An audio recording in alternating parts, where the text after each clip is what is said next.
estas regulaciones macro al sector minero desde el año 1993 hasta el año 99, como para poner cierta diferencia entre lo que fue la década del 90 y del 2000 en adelante.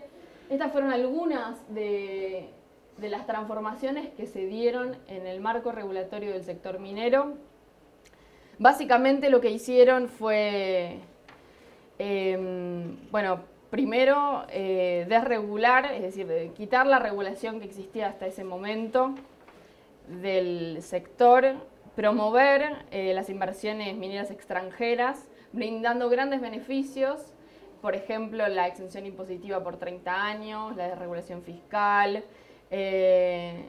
una serie de promociones para todas aquellas corporaciones que ya venían trabajando en el nivel, en el exterior para que se instalaran en la Argentina. Y a la vez, la transformación de la Constitución Nacional en el año 1994 hizo que el Estado dejara de poder, de alguna manera, explotar los recursos y se retirara de esa función. Esto es... hay algunas que son, más destacables que otras. Esta, por ejemplo, es bastante paradigmática. El Tratado Binacional entre Argentina y Chile estableció y permitió el proyecto que hoy está en curso, que es el proyecto Pascua-Lama, que en términos de soberanía nacional es altamente problemático porque transforma el territorio argentino y el territorio chileno en una especie de tercer país donde la legislación argentina y chilena no puede estar ahí, en el sentido de que no se puede pasar, de que hay una serie de imposiciones legales que no rigen para un país y para el otro. Es decir, es casi como una pérdida de la soberanía de ambos países en manos de empresas que son extranjeras.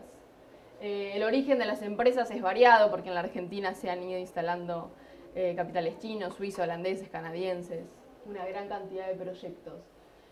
Estas modificaciones, ahí como está el vínculo con el consenso de Washington y con las agencias internacionales de crédito, ¿no?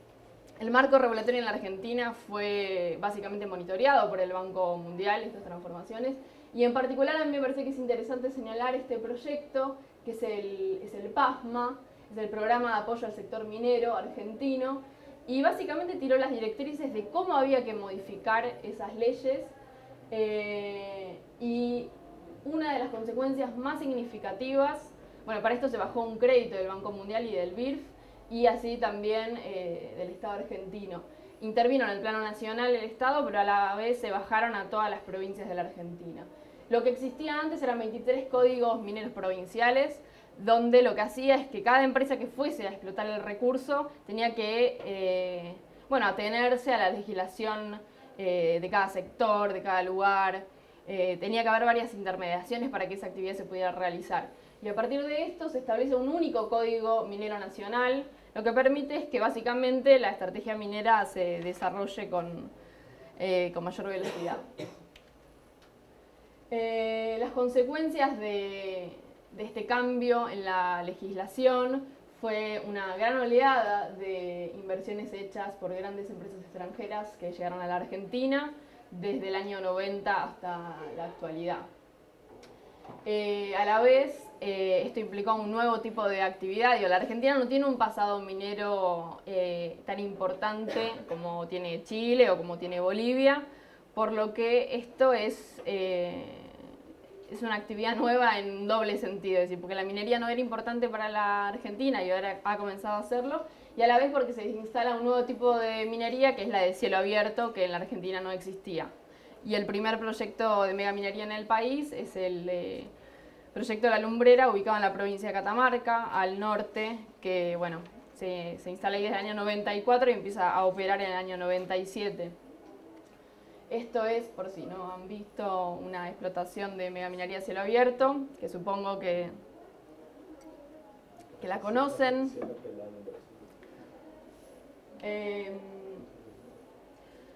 Nosotros, de la ponencia, esta actividad la caracterizamos en lo que es el modelo extractivo, por las consecuencias de tipo ambiental que tiene, por el modo de acumulación del que va acompañado. Son grandes empresas extranjeras que se instalan en la Argentina que dejan apenas muy pocas regalías, generan altas consecuencias de impacto ambiental, muchos conflictos a nivel local con las poblaciones porque genera mucha resistencia, utilizan grandes cantidades de recursos naturales no renovables, agua, bueno, minerales, etc.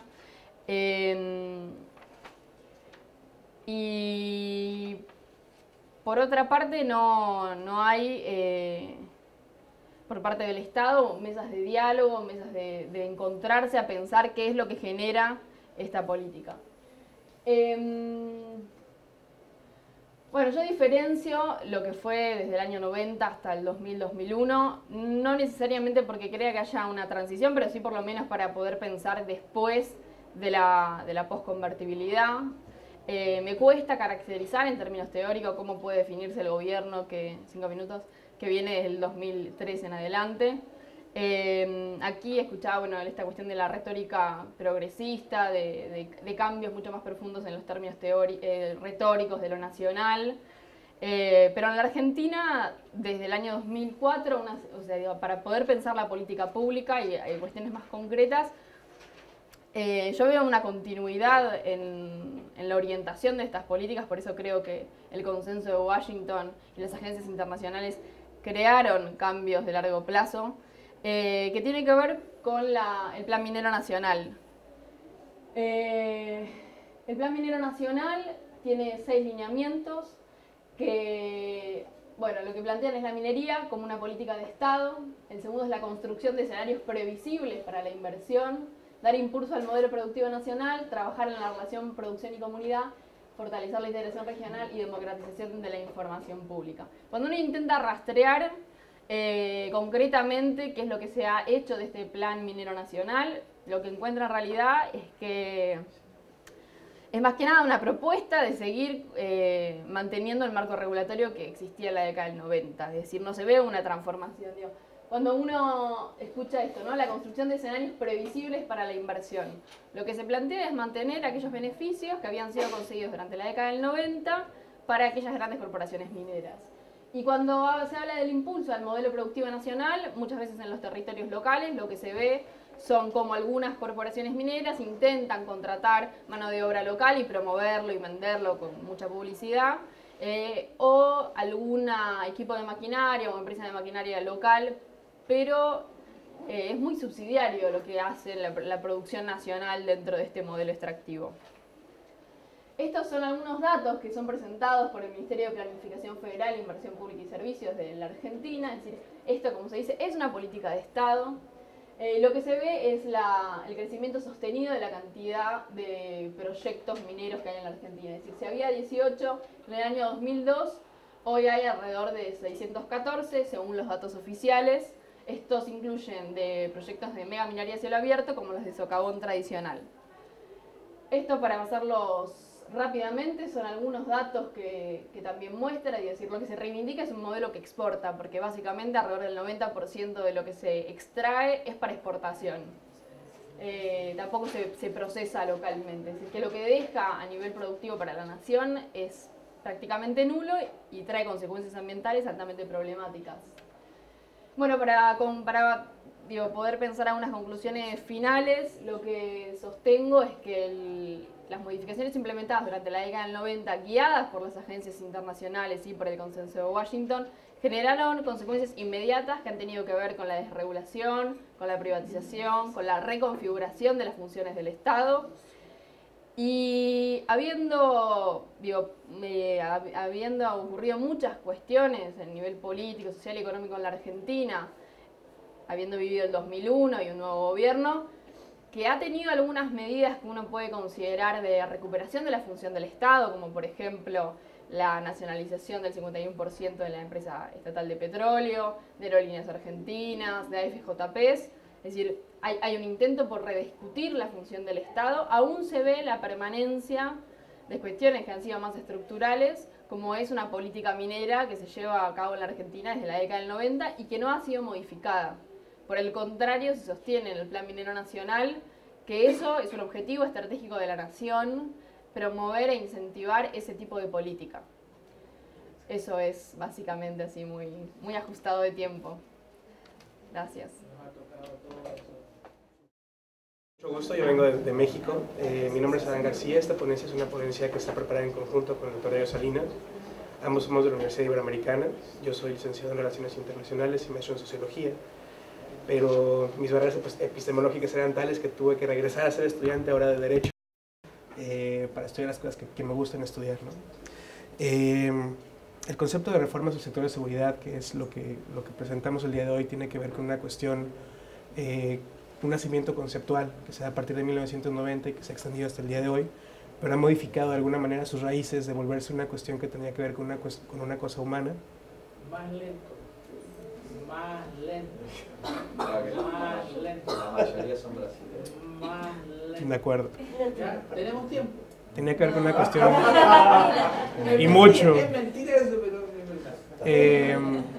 Que tenía que ver con una cuestión humana y se trasladó más bien a ser una cuestión hegemónica, donde el gran hegemón de alguna manera toma control del concepto, lo permite que permee dentro de sus instituciones de gobierno y lo va modificando en las instituciones internacionales o en las organizaciones internacionales. Focalmente el trabajo se enfoca en esto, ¿no? en las reformas del sector de seguridad. En 1960 comenzamos con un debate que tenía que ver con cómo la inseguridad y los conflictos en realidad eran un obstáculo para el desarrollo social, político y económico. Ese debate de alguna manera se pausa o disminuye su fuerza y su poder, y no es sino hasta que cae el muro de Berlín y que cae la Unión de Repúblicas Socialistas Soviéticas que este discurso de alguna manera se actualiza. Se actualiza porque parecía, después del fin de la Guerra Fría, que íbamos a tener un nuevo escenario y que este escenario iba a facilitar la construcción de un nuevo orden mundial tendiente a la paz y a la cooperación y a cuestiones que tenían que ver con el desarrollo social y humano. Entonces, la declaratoria de cuestiones militares y de cuestiones nucleares como como los principales argumentos del poder y de la fuerza en la situación mundial estaban perdiendo poder. El problema es que este nuevo orden mundial o esta nueva óptica nunca se consolida y al contrario, al perderse la cuestión bipolar, nace un nuevo hegemón y este hegemón durante los últimos 20 años de alguna manera ha dictado cómo enfrentamos los problemas de la seguridad o los problemas que se supone deberían ser diferentes, ¿no? Entonces, por ejemplo, mientras que para Tuvalu o para Granada o para Jamaica la seguridad puede ser pelearse en contra del calentamiento global, en realidad la seguridad el día de hoy para nuestro mundo es no lo que los pequeños países o lo que los países de la periferia pueden pensar, sino más bien lo que piensa Estados Unidos que es seguridad, ¿no? No obstante, los Estados Unidos han definido en su propia doctrina de seguridad nacional que las cuestiones que tienen que ver con terrorismo internacional, tecnologías mortales, entre ellas armas de destrucción masiva, crisis económicas y cambio climático, son en realidad la principal preocupación, ¿no? En realidad, las RSS nacen como una respuesta a los cambios en el sistema internacional. ¿En qué sentido? Hay tres, de alguna manera, puntos que son los más importantes en lo que se refiere a este nuevo nacimiento. Son una reacción, bueno, los tres puntos en un momento los voy a tratar. Las RS se articulan como una reacción a través del escenario de la posguerra fría y se hacen presentes en diversas situaciones internacionales de conflicto internacional, posconflicto internacional e intervención. Los tres puntos en los que se puede ver el nacimiento de las reformas del sector de seguridad son la disminución del gasto militar tras el fin de la Guerra Fría, así como la disminución de la ayuda internacional, el aumento de conflictos en la zona de la periferia, derivada en parte como consecuencia de lo anterior, es decir, yo entre 1980 y el 85 le daba una cantidad grandiosa de dinero a aquellos países de la periferia que podían combatir de alguna forma a mi contraparte polar, y cuando la Guerra Fría se acaba, eso ya no existe, ¿no? El que los regímenes se sostuvieran de alguna manera con apoyo internacional y con dinero de los estadounidenses o de los rusos, y que esto desapareciera, implicó que entonces que la paz que estaba sostenida por dinero y por pinzas desaparecía, y entonces hubo una explosión de conflictos en la década de los 90. Y finalmente, la tercera parte, que de alguna manera da nacimiento a la CRS, tiene que ver con la estabilidad y el avance de las prioridades del centro. El primero de los 3 puntos se ilustra de 2 maneras. La primera es una tabla graficada del comportamiento del gasto militar de las potencias durante 13 años, comenzando en el 88. Entonces,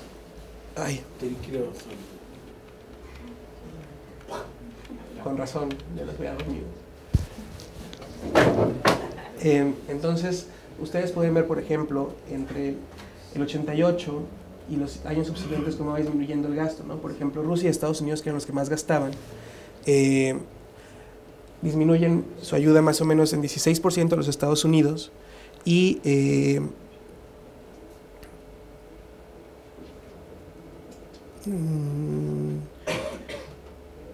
60% el gasto militar ruso, ¿no?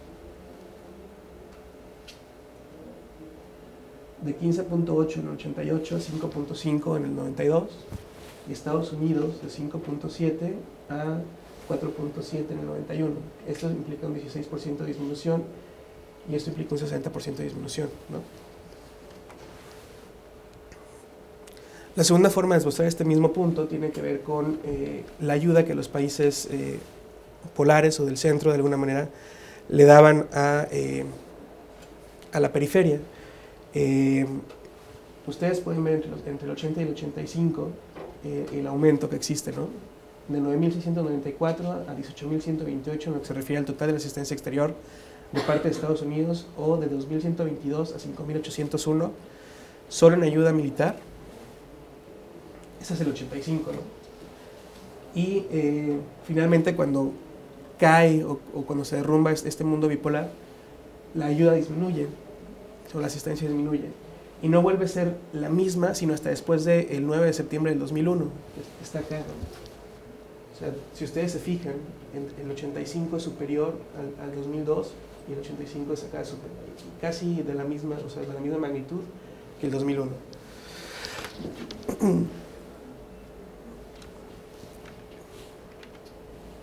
De alguna manera eso tiene que ver con que en el 80 o hacia el final de la Guerra Fría, los Estados Unidos comienzan a apoyar facciones contrarias a los intereses soviéticos con recursos económicos y militares, y doblan su apoyo económico exterior entre el 80 y el 85 y lo disminuyen drásticamente después de la caída de la Unión de Repúblicas Socialistas Soviéticas.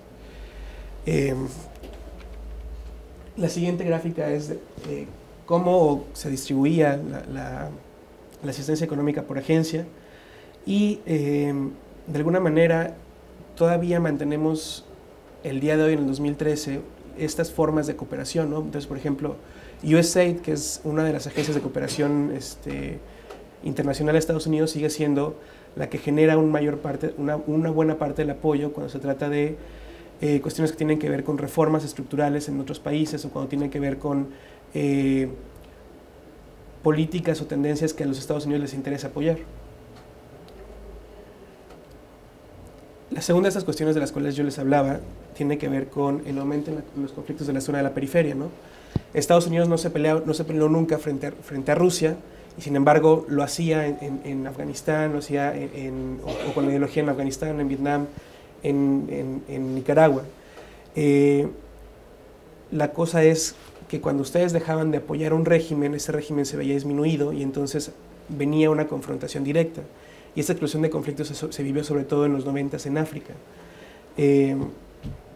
Con el fin de la Guerra Fría inicia también una explosión de conflictos armados.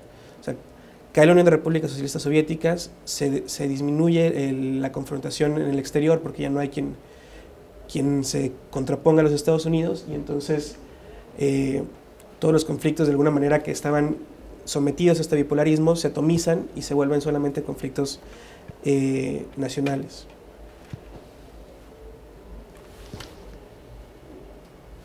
Entonces, a partir del 88 se ve un aumento significativo de los conflictos entre sus fronteras nacionales que llevan al desmembramiento, despojo territorial o secesión y matanzas étnicas.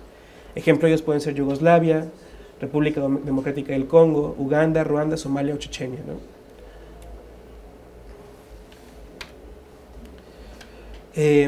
Los países que vivieron esta disminución en el apoyo fueron, entre otros, la guerra civil, el desmembramiento territorial, el genocidio, las crisis económicas. dentro del rastreo que yo hice de cómo se explotaron esos conflictos, lo que les puedo decir es que en la década de los 90 hubo 118 guerras, que no son guerras porque el término guerra de alguna manera se ha diluido en las relaciones internacionales y del derecho, sino conflictos armados de carácter internacional o no internacional, y hubo un aumento inmediato después de la caída del muro de Berlín. Este es el rastreo de conflictos por región en la década de los 90, y hasta arriba ustedes lo que tienen es una tendencia, ¿no?, de cómo explotaron los conflictos. El tercer aspecto que se considera responde a la CRSS tiene que ver con la necesidad de estabilidad y el avance del centro, o de las prioridades del centro al menos, ¿no? Mientras la URSS se colapsaba y Rusia se recomponía, el Consejo de Seguridad actuó con mayor soltura debido a la recomposición de fuerzas donde la antigua URSS con Rusia heredera no imponía en realidad su derecho del veto, ¿no? En la agenda, ni el derecho de veto ni el derecho a vetar la agenda del Consejo de Seguridad.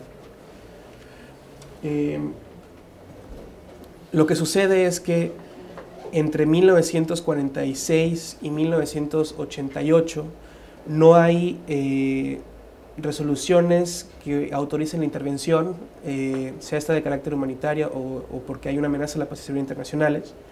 Y sin embargo, a partir del 88, de 1988, comienza a haber una escalada en la aceptación internacional, pero también en la posibilidad de que Rusia no detenga los avances de países como Francia, Estados Unidos y Gran Bretaña, ¿no?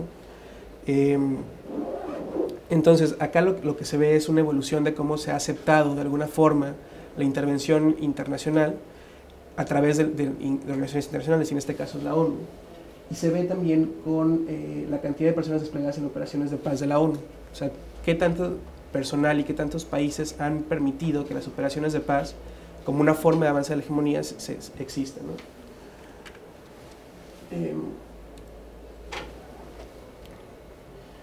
Las operaciones de la ONU después de la caída del muro de Berlín se suceden durante la época con resultados cuestionados en casos como Somalia, Bosnia y Herzegovina, Serbia y Montenegro o Ruanda. Las operaciones tenían supuestamente mayor capacidad de acción, se veían enfrentadas a mandatos restrictivos y reglas de combate. Eso quiere decir que como en los 90s o principios de los 90s no funcionó, hubo primero un decremento, y sin embargo se retoma el discurso, se modifica, y eso es lo que permite que después las operaciones de paz y las operaciones de intervención humanitaria o no humanitaria sigan creciendo.